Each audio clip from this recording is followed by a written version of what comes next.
Hello, I am a horror storyteller for sleep with a rain sound. The rain had been falling steadily all evening, a soft, rhythmic drumming against the windows that masked the unnatural silence within the house. Some say rain is comforting, a lullaby from nature herself, but for those who have heard things within it, whispers too low for language, footsteps pacing the roof, cries woven between the thunder, the rain becomes a curse. I was one of them, and I wish I'd never tried to fall asleep to the sound of it. It started last October. I had just moved into a small rental cabin deep in the woods of Oregon, looking for peace, solitude, and a place to escape the cluttered chaos of city life. The cabin was old, all creaking floorboards and musty wallpaper, but charming in that antique way.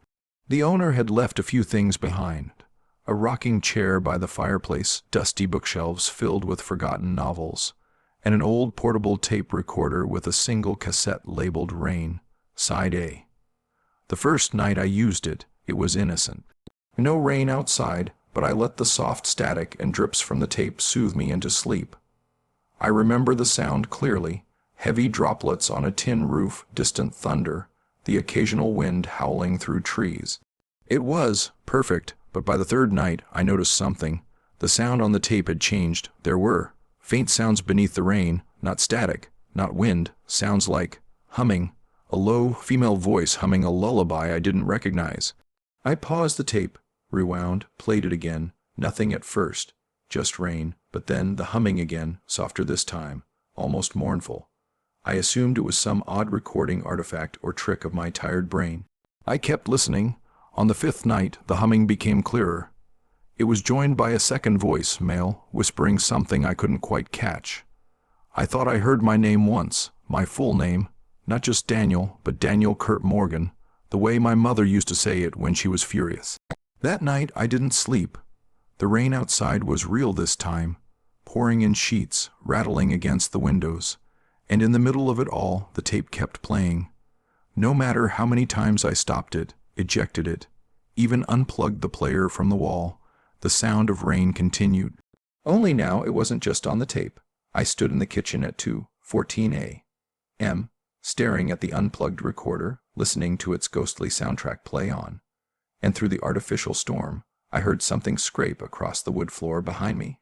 I turned so fast I nearly knocked the kettle off the stove. Nothing, just the empty cabin, but the scraping happened again. Closer. The sound came from the ceiling, above the ceiling. Footsteps, slowly pacing back and forth. I froze. There was no attic, no crawl space, just beams and the roof.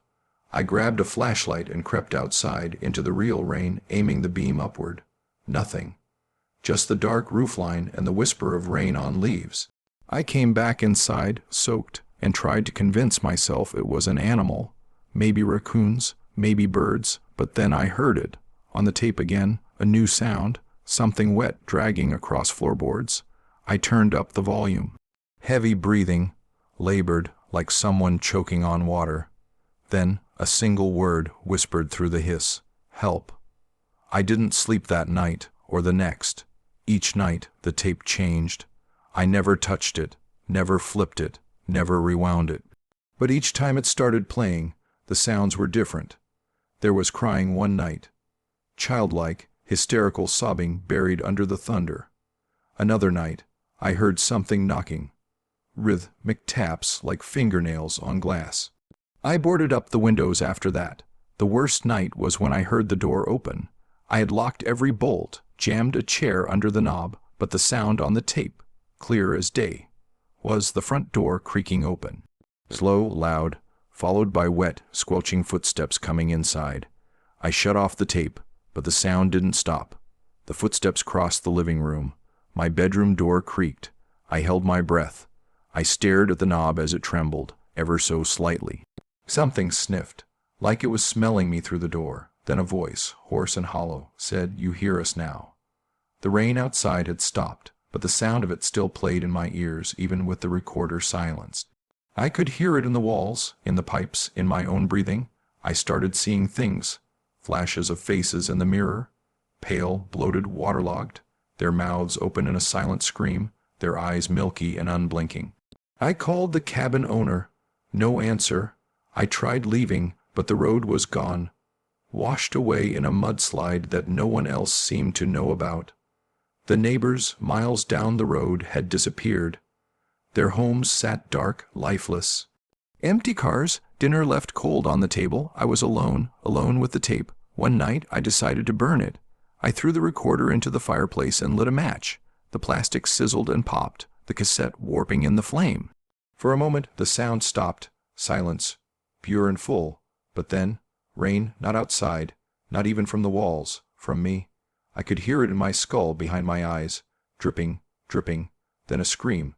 Not from a tape, not from the house, but from inside my mind. And a whisper, once more, "You invited us in." I don't know how long I've been here now. Days, weeks, time means nothing. The rain never stops. It follows me, even now as I write this. Even in the motel rooms I find miles away. Even in the dreams I try not to enter. I share this now because you're listening, because maybe you've played a tape like mine, or maybe you've fallen asleep to one of those soothing rain sounds online. Maybe you heard something, a creak, a whisper, a knock. If you ever do, don't ignore it. The rain doesn't always clean, sometimes. It collects. The narrator moves into a secluded old cabin in Oregon seeking peace, where they discover an old tape labeled Rain, side A, and begin using it to fall asleep. Over several nights, the tape begins to emit increasingly disturbing sounds beneath the rain. First a woman humming, then whispers, and eventually what sounds like the narrator's full name being spoken. Despite unplugging the tape recorder, the sounds persist, escalating to include ghostly footsteps on the roof, dragging noises, and eerie, unintelligible whispers within the rain itself. The line between the recorded rain and reality begins to blur as the narrator hears the front door opening, wet footsteps approaching, and a ghostly voice whispering, "You hear us now." The narrator attempts to destroy the cursed tape by burning it, but the haunting only intensifies as the sound of rain begins emanating from inside their own head. Now followed by the rain wherever they go, the narrator warns others that the comforting sound may hide something sinister.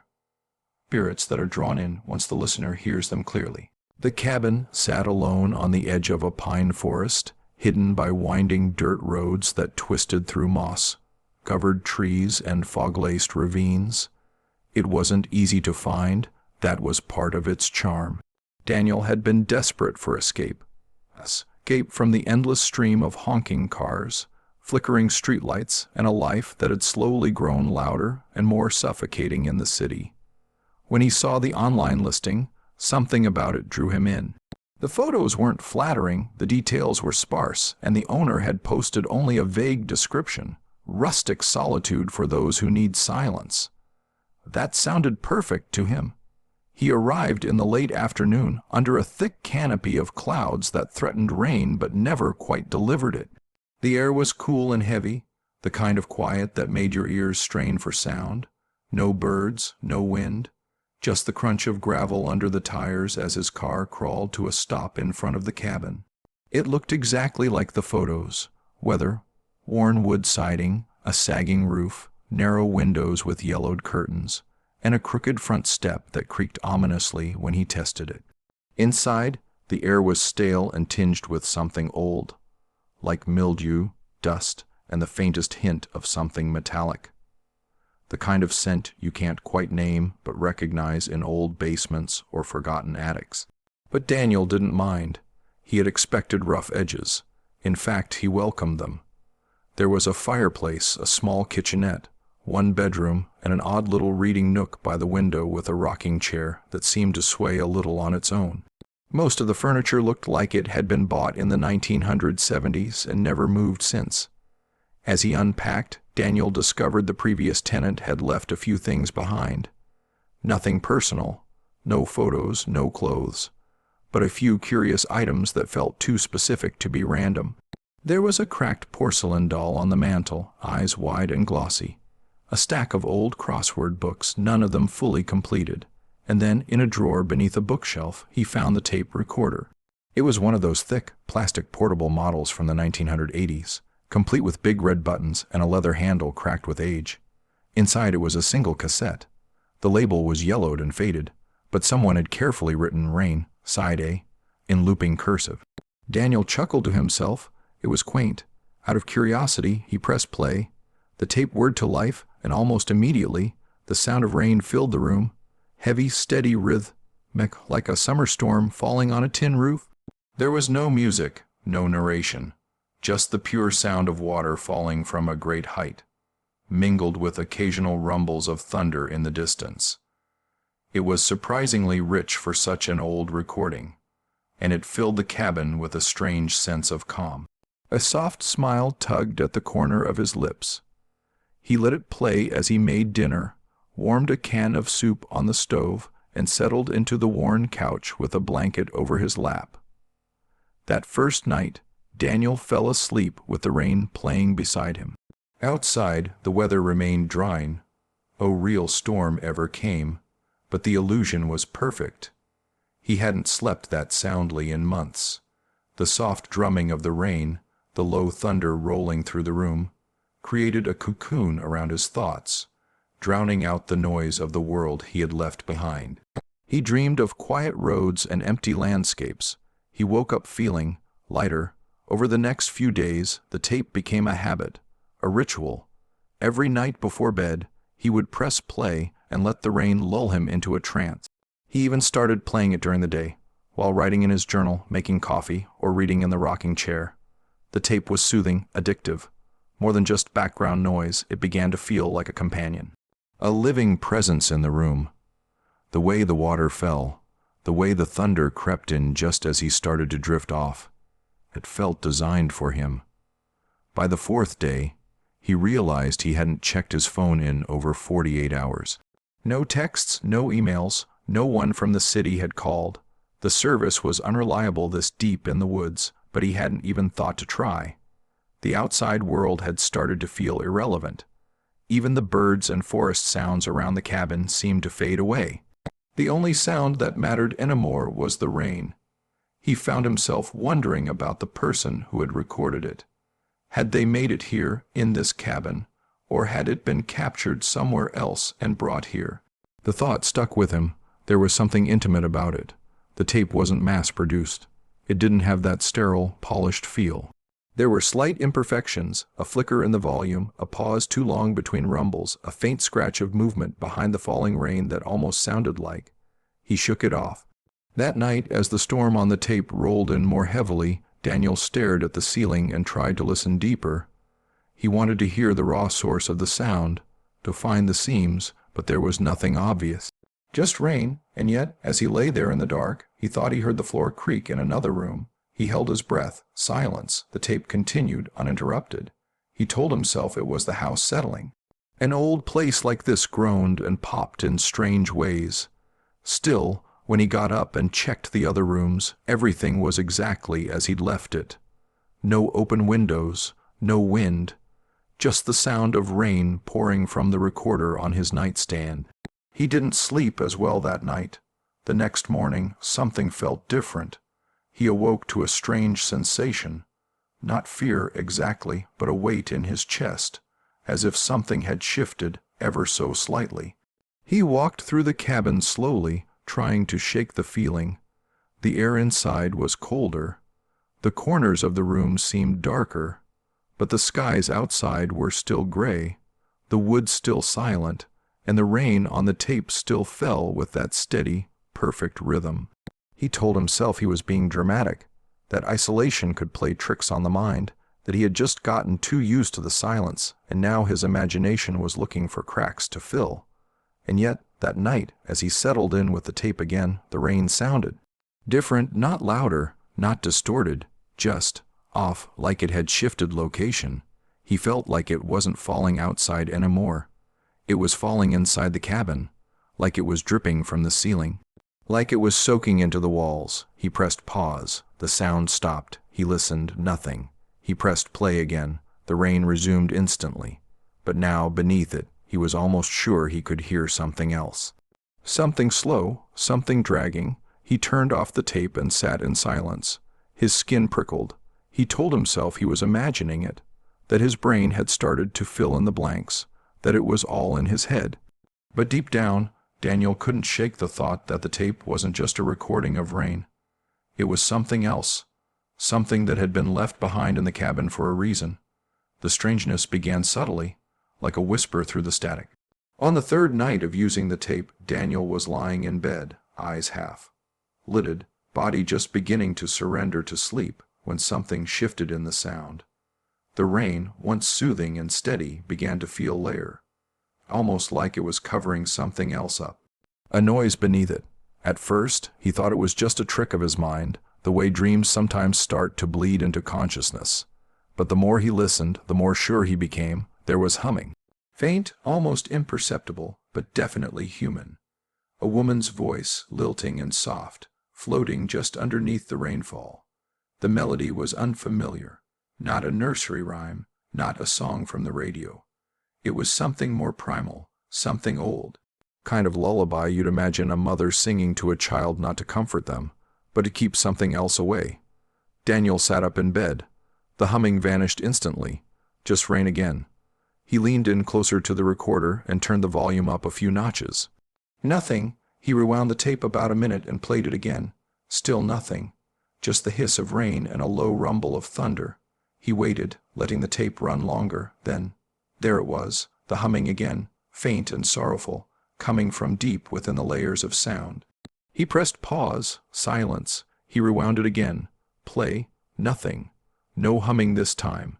He sat back, confused, a chill running along his arms despite the heavy blankets wrapped around him. He chalked it up to his mind playing tricks, a brief auditory hallucination, maybe brought on by exhaustion or solitude.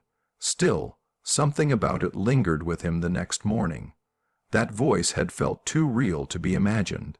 By the following night, Daniel's curiosity had gotten the better of him. He listened to the tape again, this time with his eyes open, sitting in the rocking chair beside the fireplace. It was silent outside. No rain, no wind, just the low hum of the cabin breathing with him. He pressed play and let the rain fill the room. Again, it started out normal, just water and distant thunder. Then, after several minutes, the humming returned. This time it was clearer, still faint, but unmistakable. And this time it wasn't alone. A second voice emerged, a man's voice, whispering something low and breathless. Daniel couldn't make out the words. It was like the man was speaking from another room, just on the edge of hearing. The voice came and went in soft waves, sometimes rising above the hiss, other times sinking back beneath the rainfall. Then, all at once, both voices stopped. Daniel rewound the tape, played the section again. The rain came, the thunder, but nothing else. The voices were gone, just silence behind the storm. He stared at the recorder like it had betrayed him. Was he hallucinating? No. It was too distinct. The way the voices had risen, faded, layered beneath the thunder. They were there, but why only sometimes? He stopped using the tape during the day. It was starting to feel too unpredictable. He found himself straining to hear something every time it played, like the rain had become a wall he had to listen through, peeling back layers of sound to reveal something hidden beneath. He caught himself talking out loud to the empty room sometimes, asking the air if it could hear the voices too.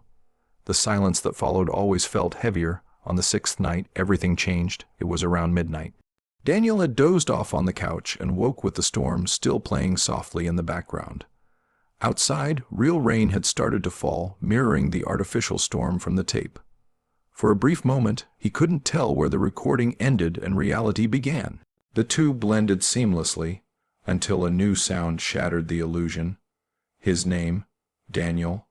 A whisper, clear and sharp, spoken softly, just beneath the sound of rain. He froze. Daniel Kurt Morgan. This time louder. Still beneath the rainfall, but undeniably real. The full name, his full name. No one called him that except his mother, and she had passed away 3 years ago. He turned the recorder off. The rain stopped instantly. He sat in the thick silence, heart thudding, breath short. He stared at the machine, hands trembling. Had he imagined it? He rewound the tape again, but his hands hesitated over the play button. He wasn't sure he wanted to hear it again. He pressed play. Rain, just rain, a low rumble of thunder. A few minutes passed. Nothing, but then a soft sigh, a creaking sound like a door opening in the distance. Then, unmistakably, a man's voice, low, distorted, speaking directly into the storm. "Let us in." Daniel slammed the stop button. The cabin groaned around him, wood settling in a way that didn't feel natural. Every shadow seemed deeper. Every sound carried weight. He stood up slowly, listening for any movement, any sign that someone, or something, was inside. Nothing, but the voice stayed in his mind. Let us in. He checked the doors, locked, windows shut. He even stepped outside into the real rain, letting it soak into his clothes as he looked around the dark forest. No one was there, just trees, just night, just the sound of rain. He came back inside, soaked and shaken. The tape recorder sat silently on the table, looking innocent, harmless, but Daniel knew better now. The voices weren't imagined. They were in the recording. They came and went when they wanted. They spoke in whispers and used his name, and now they were asking for something, asking to be let in. The next few nights became a ritual of fear. Daniel would play the tape, knowing full well what he might hear. He started documenting the strange part, writing down what he heard, when it happened, how loud it was. He started to notice a pattern. The voices were becoming more frequent, more confident. They lingered longer, and they were no longer confined to whispers. Sometimes they would murmur right behind his ear, as if standing directly behind him. Sometimes they laughed. One night the woman's humming returned, this time broken up by sobs, gut-wrenching, animalistic crying that chilled Daniel to his core. Another night something else happened. As he was listening, the man's voice returned, but it wasn't just speaking. It was repeating, mimicking. It began by copying Daniel's own words, things he had said earlier in the day, private things he had spoken aloud when he believed he was alone. The voice repeated them back to him, word for word, with perfect inflection. "You think I'm going crazy," it whispered, Daniel's own voice, "but I know what I heard." Again, his own voice, "You hear us now." That last one wasn't his. Not exactly, but it came in his tone, his cadence, spoken like a warning or a threat. He shut the recorder off, but it didn't matter anymore. Even in silence, Daniel could still hear the rain. By the seventh night, Daniel's sense of reality had begun to fray. He no longer trusted his ears. Every drip, every shuffle of wind, every sigh of the old wooden walls made him flinch. The tape recorder, once just a curious artifact from a forgotten time, now felt like the heart of the house, a dark pulse throbbing beneath its surface. He tried not to play it, truly tried, but something always pulled him back. It wasn't curiosity anymore. It felt like obligation, like compulsion, like need. That night, as the rain poured outside for the first time in days, real and heavy against the cabin's tin roof, Daniel sat in the dim light of the oil lamp with the recorder on the table before him. He had unplugged it, removed the batteries, and set it there dead, or so it should have been. And yet it had begun playing. Not with the mechanical click and whir of operation, but softly. Rain. A different storm this time. Sharper, windier, more violent. The windows trembled with the force of the real storm outside, but the sound from the recorder came from within the room. No speaker, no power source, just sound. Daniel stepped closer, heart pounding. The lamp flickered. Shadows jumped in the corners. The sound of rain from the tape grew louder, not just in volume but in presence and weight. It pressed against the inside of his ears as if seeping into his very thoughts. Then came a noise he had come to dread, the dragging, wet, slow, something being pulled across floorboards. The first time he had heard it, it was faint, buried beneath layers of thunder and hiss. Now it was unmistakable. It echoed through the room as clearly as if it were happening right in front of him. He stood motionless, eyes wide, trying to locate the sound's origin. It came from the hallway, a thick, slithering noise like a soaked blanket being dragged by something heavy, too heavy to be human. Then a creak, a floorboard depressed under weight, then another. The cabin had only one hallway leading to the bedroom and the small bathroom at the end. There was no attic, no basement, nowhere for someone or something to be. And yet the dragging sound continued, moving closer. Daniel backed away slowly, his feet nearly silent on the rug. He grabbed the fireplace poker and held it in front of him, knuckles white, breath shallow. The recorder sat still, lifeless, but the sound hadn't stopped. If anything, it was getting louder. Then all at once it ceased. Total silence. The storm outside still raged, but inside the cabin. Nothing, no wind, no wood groaning, no whisper of voices. Even the omnipresent hum of electricity had vanished. The silence was so absolute, Daniel could hear his own heartbeat. He stared into the hallway. Nothing moved, and then a knock, soft, deliberate, on the inside of the wall. 3 knocks, not at the door, inside the wall. Daniel stumbled back, hitting the side table and sending the lamp crashing to the floor. The light went out, plunging him into blackness. For a few seconds, all he could hear was the blood roaring in his ears and the sound of his own stuttered breathing. Then the knocking started again, this time behind him. He spun around, groping for something, anything. He reached for his phone, but the screen wouldn't turn on. Dead, completely lifeless, even though it had been charging all day. He stumbled to the drawer in the kitchen, grabbed a flashlight, and clicked it on. The beam flickered, wavered, then held. The hallway was empty. He moved cautiously, step by step, flashlight trembling in his hand. The knocking had stopped again. Every door was closed. The air felt thick, damp, like fog had crept inside the walls. He reached the bedroom and nudged the door open with the poker. Nothing, no one, no signs of entry, and yet the sound, the dragging, the knocking. It had been so real, too real to have been imagined. He stepped into the room and scanned it slowly. Everything appeared untouched, but as he turned to leave, something caught his eye on the floor near the foot of the bed. Wet footprints, not shoe prints, bare feet, human-sized. They led from the far corner of the room to the edge of the bed, then vanished. Daniel froze. He hadn't been outside since early that afternoon. There was no way those could be his, and he hadn't been barefoot. He knelt to examine them more closely. The prints were still wet, glistening faintly in the beam of the flashlight. He touched one with his finger. The water was ice cold. The temperature in the room plummeted. His breath fogged in front of him. The air had turned bitter, like standing in the middle of winter. He turned to leave, to flee the room, but before he reached the door, a voice whispered behind him. You shouldn't have listened. It was soft, almost gentle, but the malice behind it ran deep, like venom wrapped in silk. Daniel bolted, heart slamming against his ribs, crashing through the hallway, slipping slightly on the wooden floor as he rounded the corner into the living room. The recorder was playing again, still unplugged, still untouched. This time the storm it produced was deafening, not just rain, but wind and howling and the roar of trees snapping. The sound filled the room like smoke, crawling into every corner, pressing down on him.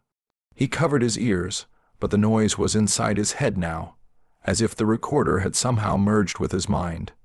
Then the whispers began again. Dozens of voices, overlapping. Some spoke in English, others in languages Daniel didn't recognize. Some shouted, others sobbed, some laughed. They formed a chaotic chorus of human agony, pouring from the recorder in waves, and then a familiar voice cut through them all, his own. Let me out. He froze. Let me out, his voice said again. Clear, urgent, it was him, but not him. It sounded like him, but terrified, trapped, desperate. Let me out. Please, I'm still in here. Daniel stared at the recorder, unable to move. Then the voices stopped, all of them. Silence returned like a sudden void. He stood there, paralyzed, as the recorder whirred to a stop. The rain outside had also ceased. Everything was still, dead still. Then, from the speaker, a final message came. Now you're part of it. The recorder clicked off. Daniel fell to his knees, hands shaking. His mind reeled, searching for logic, for explanation. But there was none. Whatever this was, it had gone far beyond anything he could rationalize. It was no longer just sound. It had become presence, influence, occupation. He tried to leave that night. He packed his bag in the dark, grabbed his keys, and sprinted to the car. But the forest had changed. The road that had brought him there was gone. Not overgrown, not blocked. Just gone. The path dissolved into thick woods, trees where the road should be. He drove for hours, circling the perimeter, trying to find a way out, but always ended up back at the cabin. The rain followed him. Even when he turned off the engine, even when he sat in silence, the sound of rain never left. It wasn't from the recorder anymore. It was everywhere, in his ears, in the air, inside him. That night, as he tried to sleep in the back seat of his locked car, He heard the dragging again. Not on the floorboards this time, on the roof. The fourth night after the dragging began was unlike the others, not because of the sounds themselves, but because of how close they had gotten, how personal they had become. Daniel hadn't slept since that night he heard the wet footsteps and the whisper behind the bedroom door.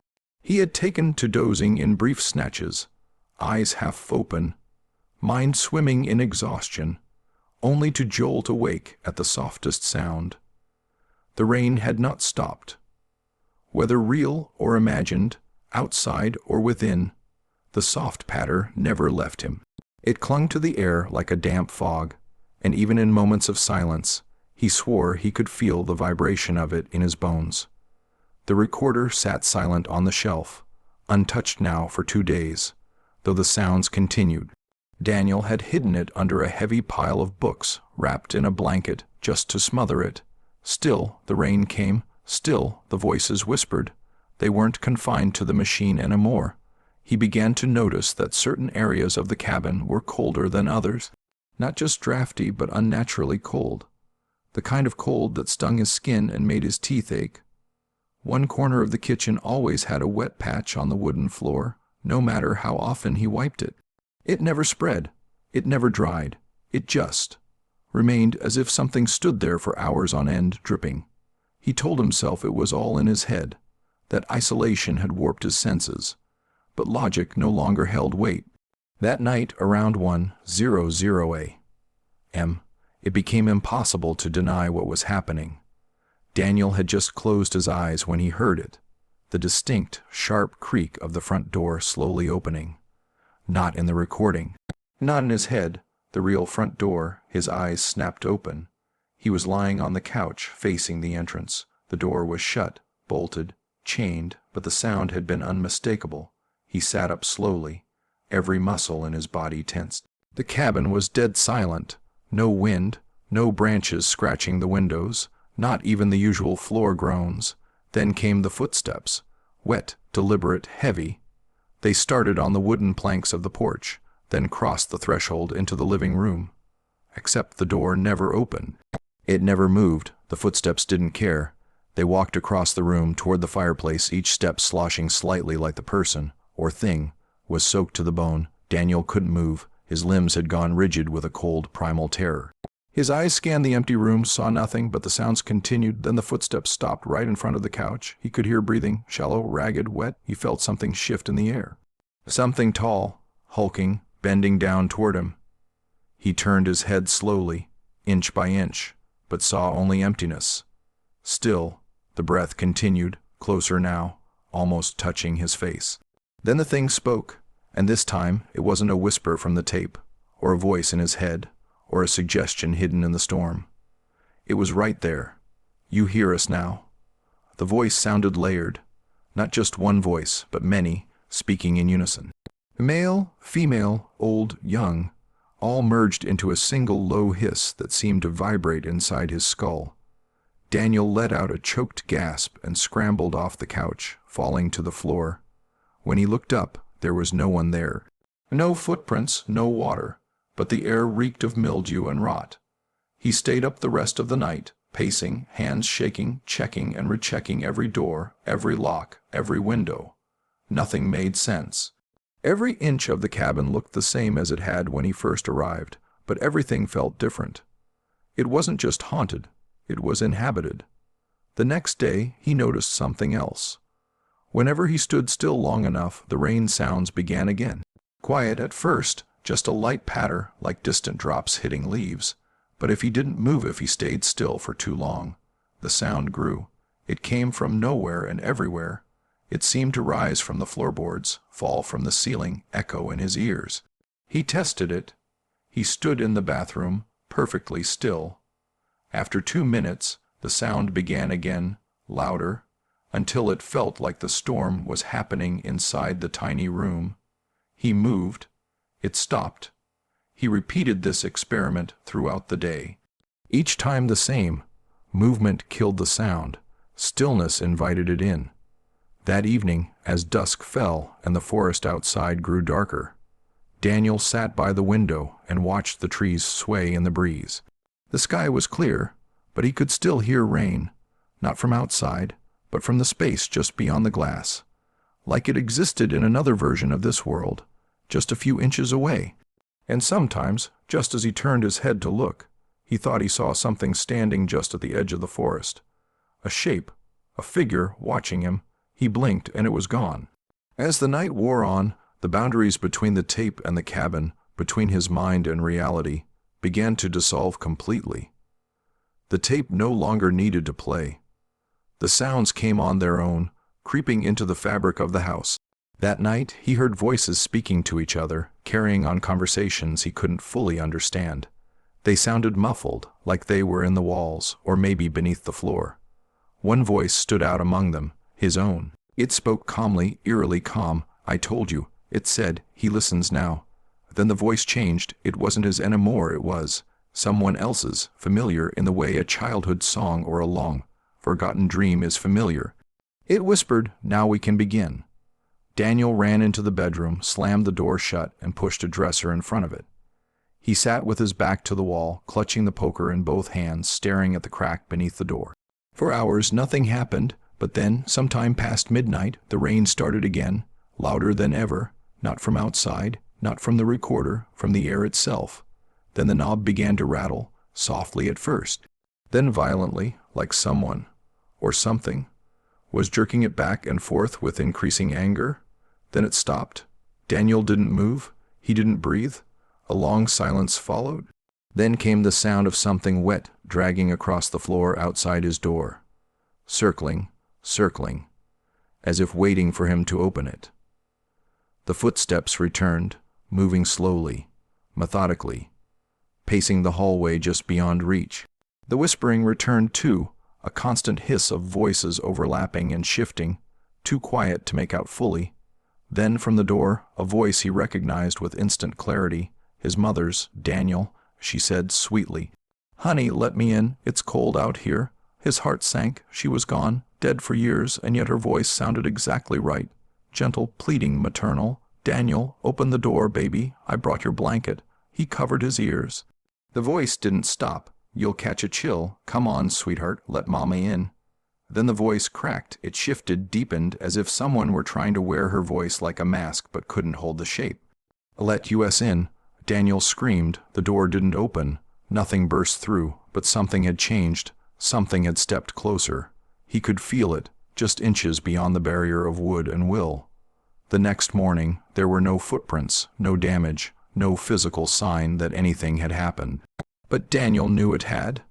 He could feel it in the way the walls seemed to breathe, in the way the rain whispered even under the sun, and most of all, in the way the cabin no longer felt like a structure.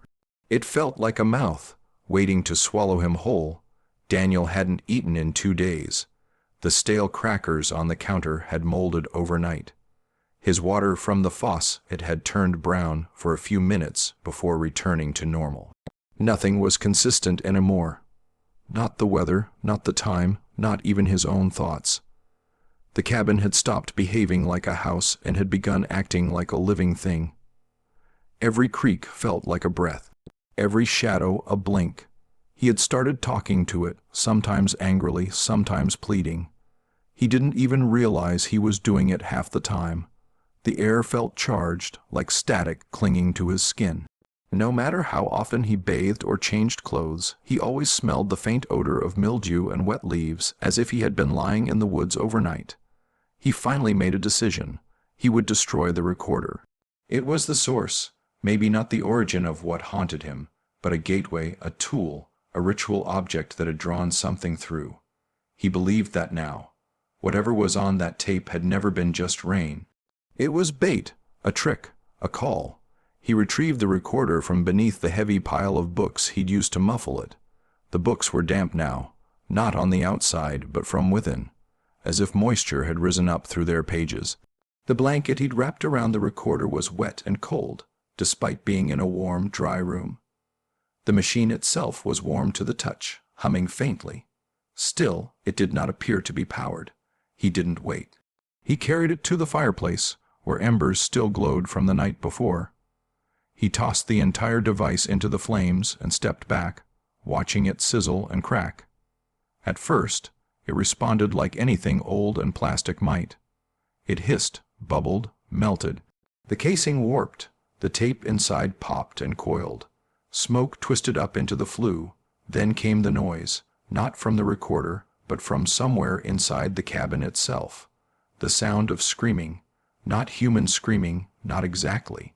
It was layered and unnatural, like 100 voices crying out through metal and smoke, contorted with agony and rage. The walls vibrated. The floor shuddered.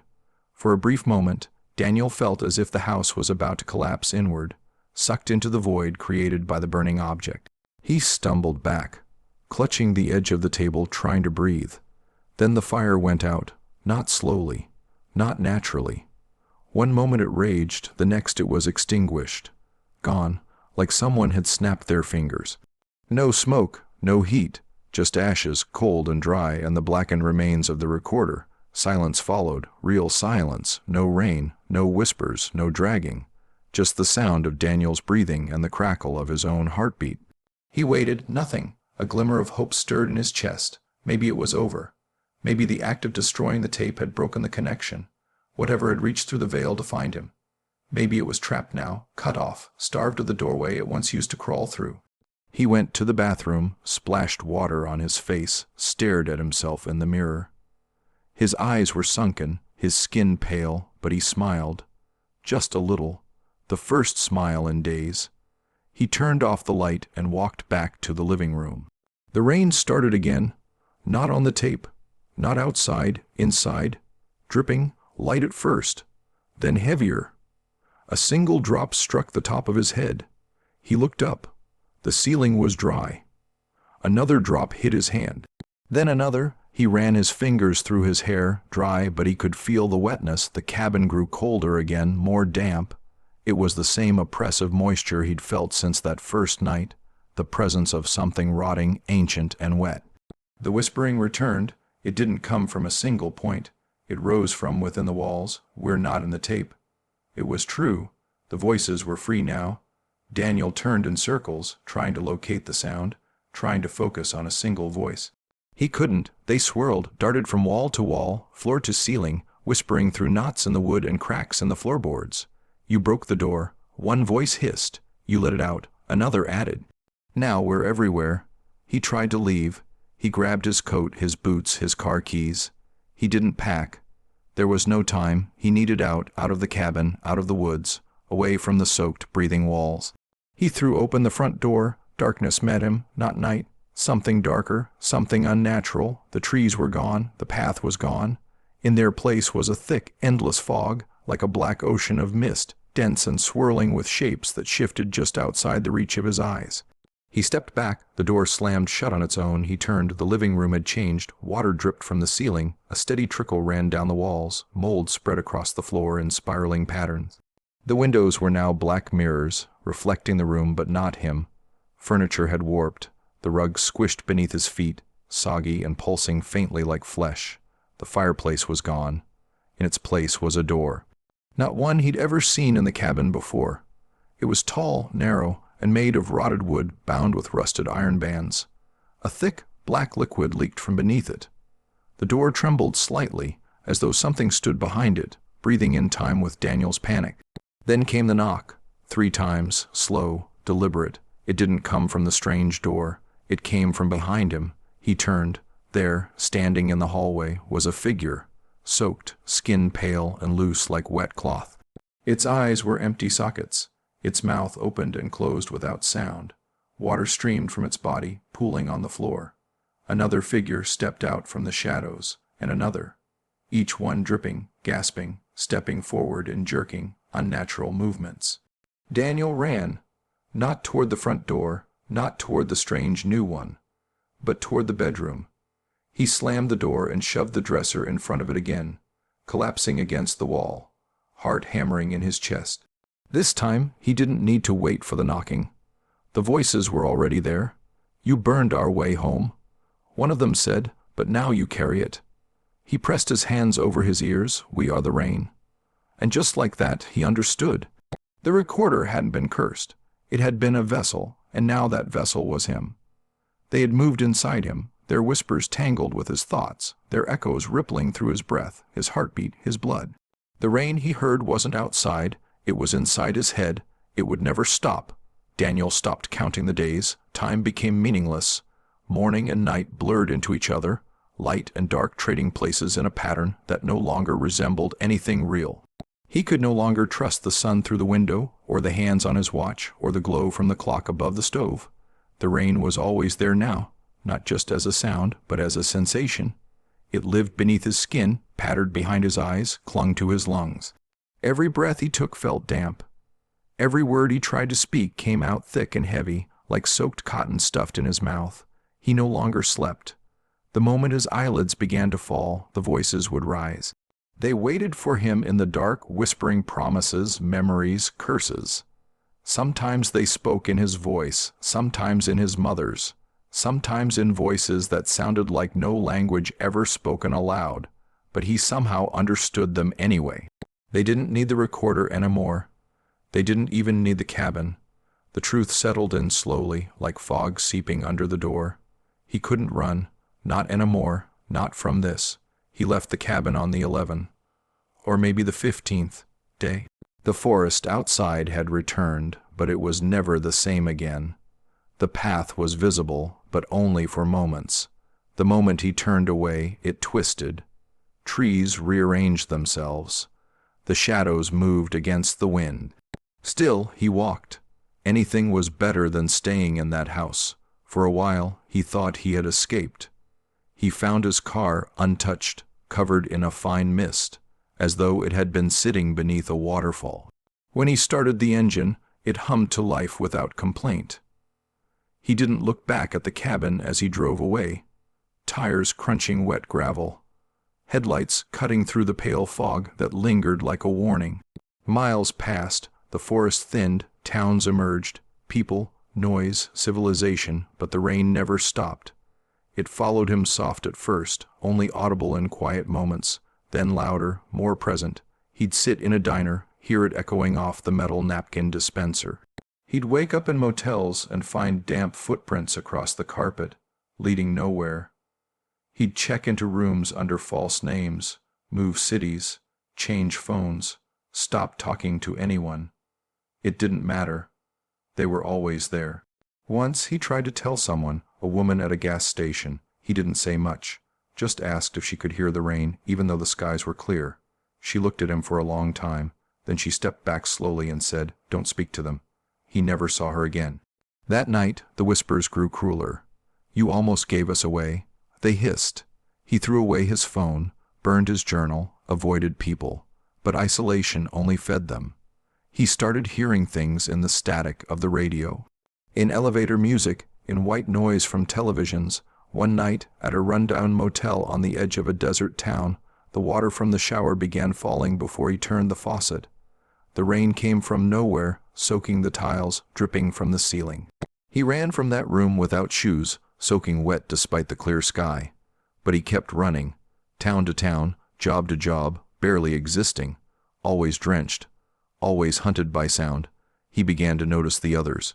People like him, people who twitched at the sound of rainfall, who glanced toward dry ceilings as if expecting a leak, who wore earbuds even in quiet corners. They were everywhere, in libraries, on buses. In waiting rooms, they never spoke, but their eyes were the same, tired, haunted, tuned to a frequency no one else heard. Once on a long bus ride during a summer storm, a man across from him leaned forward, eyes wild. "They told me your name," he said. Daniel didn't respond. "They said you started it." Daniel changed buses 3 times that day. Eventually, he stopped trying to escape. He knew better now. It wasn't about the cabin. It wasn't about the tape. Those had been entry points, thresholds. The voices didn't care about geography. They moved like moisture, following cracks in reality, seeping into places left open by grief, loneliness, obsession. They were patient. Sometimes he'd go hours without hearing them. Then, while walking through a crowded street, a single word would slice through the chaos, whispered in his ear, though no one was near. "Listen," and the rain would start again. One night, he checked into a small roadside motel off a forgotten stretch of highway. The clerk, An old woman with milky eyes didn't speak as he signed the register. She slid him the key without a word. Room 12. He didn't bother unpacking. He just lay on the bed and stared at the ceiling fan spinning slowly overhead.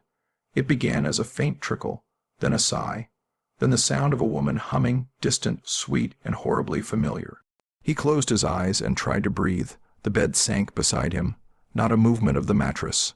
Something sitting down, a breath touched his cheek. "You're one of us now," the voice said. Daniel didn't move. He didn't scream. He simply opened his eyes. The room was empty, but the mirror across from the bed was fogged, as though the room had filled with steam. And in that fog, slowly fading, was a message drawn by an unseen finger. "You let us in." He tried to write down everything after that, but the ink ran on the pages. Even dry paper became wet in his hands. The rain followed his words now. Even silence was damp. Eventually, he stopped fighting. He no longer heard the rain as a threat. It had become a rhythm, a language, a calling. It spoke to him in pulses of thunder, in the tapping of drops against glass, in the way his heart slowed whenever he truly listened. It wasn't just haunting him anymore. It was becoming him.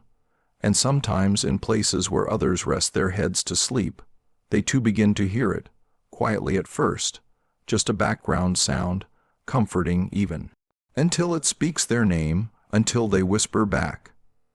They say the rain has always had a voice, soft, endless, murmuring through the trees across rooftops, through the quiet corners of forgotten places. For most, it's just ambience, a lullaby, a sound to sleep to. But for those who have truly listened, really listened, it's something more. It's a doorway, and Daniel was the first in a long time to open it fully.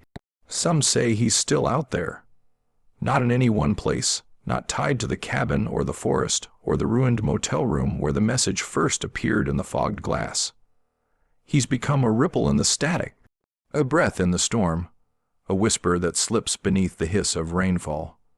People have reported strange dreams after playing old rain tapes, or white noise loops uploaded to the internet. There's a particular loop, they say, posted under countless accounts, shared and reshared. Nothing but the sound of a soft storm, harmless, gentle, comforting, but those who fall asleep listening to it sometimes wake up hearing their own name in the middle of the night. No one's there, no one living at least. Some record their own tapes, just to see, just to feel something. Some go further. They search for the cabin, convinced they can find it. A few even claim they have. But it never appears on a map. The road that leads to it isn't paved or marked. It comes to you when you're already lost, when you're wandering, desperate, empty in some unseen way.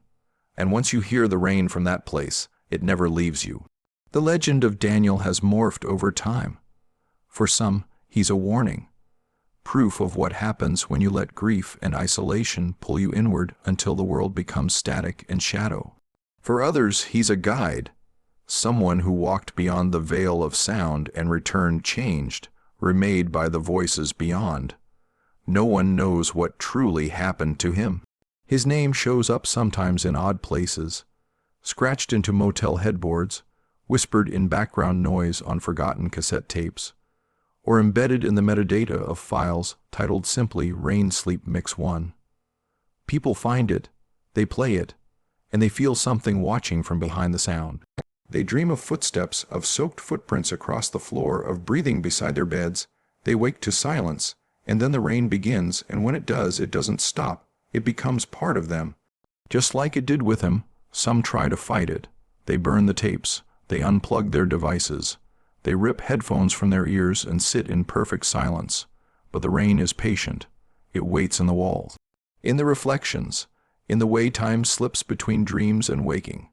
Because once the invitation has been accepted, even unknowingly, it's only a matter of time before the storm finds its way back in. Somewhere out there, someone presses play tonight. The sound begins, gentle rain, a soft hum beneath it. They close their eyes, and they don't realize, not yet, that the rain is listening too.